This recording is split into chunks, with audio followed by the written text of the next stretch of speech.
नमस्कार, आप देख रहे हैं सूर्यांश न्यूज़ चैनल। तो चलिए नज़र डालते हैं आज की कुछ खास खबरों पर। मुरादाबाद इसलंग टोल कर्मचारियों की लापरवाही के चलते नेशनल हाईवे पर लगा लंबा वाहनों का भीषण जाम। मुरादाबाद जनपद के मोडापांडे थाना क्षेत्र के दिल्ली लखनऊ नियामतपुर इकरोटिया टोल प्लाजा के कर्मचारियों की लापरवाही के चलते वाहनों का लंबा भीषण जाम लग जाता है। जाम लग जाने से करीबन 2 किलोमीटर दूर तक वाहनों की लंबी कतार दिखाई दी। जाम में कई एम्बुलेंस फंसी रहीं, लेकिन कोई भी टोल कर्मचारियों के कान तक रूह नहीं रंगी और जाम को खुलवाने कोई भी पुलिसकर्मी तैनात नहीं दिखाई दिया। आपको बताते चले कि नियामतपुर इकरोटिया टोल प्लाजा पर आए दिन टोल कर्मचारियों की लापरवाही के चलते जाम की स्थिति उत्पन्न हो जाती है, जिसमें टोल कर्मचारी टोल में पैसे उगाने के चक्कर में सरकारी कर्मचारी और किसान संगठन के पदाधिकारी से भिड़ जाते हैं, जिससे यातायात बाधित हो जाता है और जाम की स्थिति उत्पन्न हो जाती है, जिसमें साफ तौर पर कहा जा सकता है कि टोल कर्मचारियों की दबंगई और अवैध तरीके से बड़े वाहनों चालक से ज़्यादा टोल काटा जाता है। करीब दिन के 4 बजे से रात के 10 बजे तक जाम की स्थिति उत्पन्न रही और टोल कर्मचारी अपना टोल उगाने के चक्कर में लगे रहे, जिसमें जाम में फंसे एम्बुलेंस में मरीजों की अगर मृत्यु हो जाती है तो उसका जिम्मेदार कौन होता है। घंटे बाद मोडापांडे थाना पुलिस जाम की सूचना पर पहुंची। बरेली रामपुर दिशा की ओर से लगे एक साइड की जाम को काली मशक्कत के बाद पुलिस ने खुलवाया, जिसमें साफ और पर कहा जा सकता है कि क्षेत्रीय पुलिस और टोल कर्मचारियों की बड़ी लापरवाही के चलते जाम लग रहा है। मोहित भटनागर की रिपोर्ट।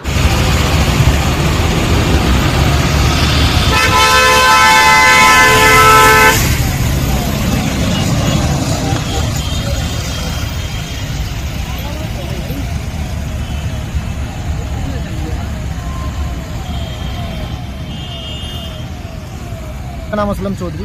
असलम भाई, ये बताओ, ये नेशनल हाईवे है और इस हाईवे पे आए दिन जाम की स्थिति उत्पन्न रहती है, टोल कर्मचारियों की लापरवाही देखने को मिलती है। क्या कहेंगे और क्या मानना है कि किसकी लापरवाही है?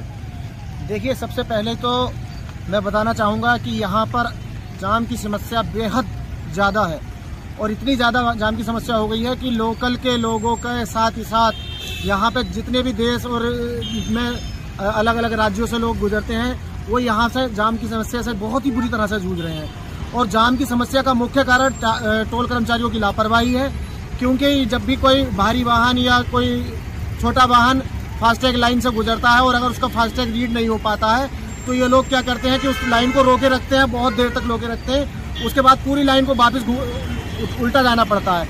उस स्थिति में जो है कई सारी लाइनों में वाहन फंस जाते हैं, उल्टे सीधे वाहन फंस जाते हैं, जिससे यहाँ पे भारी जाम लग जाता है। क्या मानना है कि बड़े वाहन चालकों से भी ज्यादा पैसे टोल पे ये उगाते हैं कर्मचारी? देखिए, क्योंकि आप देख रहे हैं कि यहाँ पर टोल के रेट लगातार बढ़ते चले जा रहे हैं। बेचारे ट्रक चालक जो है एक तरफ टोल के टैक्स देते देते परेशान है, उधर जब वो अपना वाहन रजिस्टर्ड कराते हैं तब वो उसके साथ ही साथ रोड टैक्स भी देते हैं। रोड टैक्स देंगे, टोल टैक्स देंगे और उसके साथ में रोड बिल्कुल बेकार हुए पड़े हैं। जगह जगह गड्ढे हैं और बाहरी वाहनों की जब एंट्री खुलती है शाम के टाइम पे और बाहरी वाहन जब यहाँ से गुजरते हैं तो यहाँ पे किलोमीटर दूर तक, कई किलोमीटर दूर तक यहाँ पे जाम लग जाता है। घंटों घंटों लोग लाइनों में लगे रहते हैं। ऐसे में आपने देखा होगा कि एम्बुलेंस फंस जाती है, किसी का कोई मरीज है, किसी को कहीं बहुत इमरजेंसी में जाना है, कोई भी अपने गंतव्य तक समय से नहीं पहुँच पाता है। अब किस तरह की स्थिति है जाम को लेकर के? अब जाम यहाँ पर आज तो दोपहर से ही लगातार जाम लगा हुआ है और टोल कर्मचारी, मुझे तो लगता है कि टोल कर्मचारी चाहते ही नहीं कि जाम खुले। वो लोग चाहते ही नहीं, क्योंकि अगर टोल कर्मचारी चाहते तो पास में ही हमारे 2 किलोमीटर मोडापांडे थाना है, मोडापांडे थाने से पुलिस फोर्स को बुला करके यहाँ से किसी न किसी तरीके से जाम को खुलवा सकते थे, लेकिन उन्होंने चाहा ही नहीं जाम को खुलवाना। आज सारा दिन जो है यहाँ पर जाम की स्थिति बनी रही है, जिसमें कई सारी एम्बुलेंस फंसी रही और कई सारे बीमार फंसे हुए हैं और ये जो है बिल्कुल यहाँ पर कर्मचारियों की भी कमी है। अच्छा, देखा जाए अगर एम्बुलेंस में कोई मरीज की मृत्यु हो जाती है, किसकी लापरवाही होगी? ये टोल कर्मचारियों की लापरवाही होगी या जो भी इस टोल अथॉरिटी के से जुड़े हुए लोग हैं उनकी जिम्मेदारी होगी। क्या मांग करना चाहेंगे अपने माध्यम से? हम मांग करना चाहेंगे कि ये जो सबसे पहले जो किसी का फास्टैग ब्लैक लिस्टेड आ जाता है तो उस ब्लैक लिस्टेड वाले को वापस न करके आप उसको आगे निकाल करके उसकी समस्या का समाधान करें। अब आप जो है पूरी लाइन को लौटा करके लेकर के जाते हो, 100-200 मीटर तक बैग वाहन कराते हो, उसमें भी जाम लग जाता है। आज जो ब्लैक लिस्टेड फास्टैग होते हैं उनको पहले आप ऊपर आगे ले जाइए, उसके बाद में उसकी समस्या का समाधान कीजिए, या फिर आप जो है यहाँ पे कर्मचारी भी बढ़ाइए। आपके लाइनों में कर्मचारी नहीं है, कर्मचारी आपने 2-3 कर्मचारी खड़े कर रखे हैं, हर लाइन में जाम की स्थिति है, लोग अपनी मर्जी से जिसको जहाँ जगह मिलती है घुस जाता है। क्या क्षेत्रीय पुलिस जाम खुलवाने है अभी मौके पे? अभी तो क्षेत्रीय पुलिस खैर मौजूद है यहाँ पर, जाम खुलवाने की में लगी हुई है, लेकिन मुझे लगता नहीं इतनी आसानी से ये जाम खुल जाएगा। कितना लंबा होगा लमसम? ये कई किलोमीटर दूर तक जाम लगा हुआ है। ठीक।